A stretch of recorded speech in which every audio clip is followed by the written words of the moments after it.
Hello.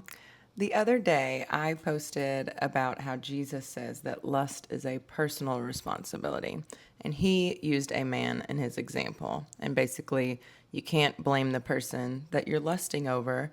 You have to take accountability for your lust.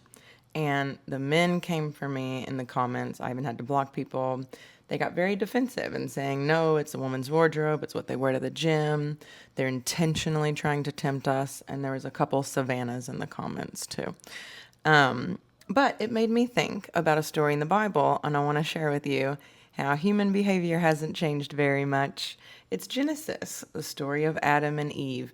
We probably have heard a version of it, but let's get into it. So God makes Adam, man, and he tells him not to eat from this one tree. Later on, he makes woman, and he never directly instructs the woman not to eat from the tree. Instead, Adam tells the woman, hey, God told me not to eat from this tree. You shouldn't eat from the tree either.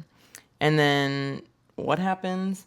The snake comes and tempts the woman to eat the fruit and says all these things like, you'll gain wisdom. Why would God even tell you not to do this? Like, surely it's fine. Gets in her head. And she eats from the fruit. And then, so takes a bite of the fruit and then just gives it to her husband. There's nothing in here that says like she tempted him and laid it on just as thick as the serpent.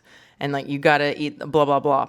Nothing in here. She just takes a bite, hands it to her husband, and then he takes a bite.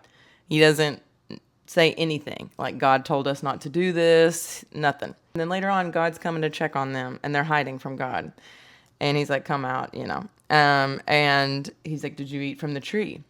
And the woman says, I ate from it, but it was the serpent. They said all these things and I listened to them and I did it because of what they said. And then old beta test Adam immediately goes, when he's asked, did you eat from the tree?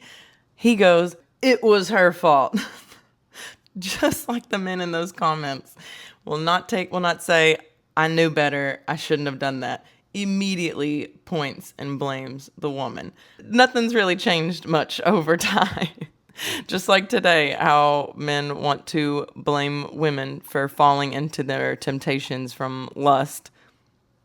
Exhibit A, the first one, blaming the woman for their actions instead of taking accountability. I don't know why I'm surprised that the men in the comments were immediately like, no, this is her fault. They've been apparently doing it since they were created, blaming the woman. Hope this helps.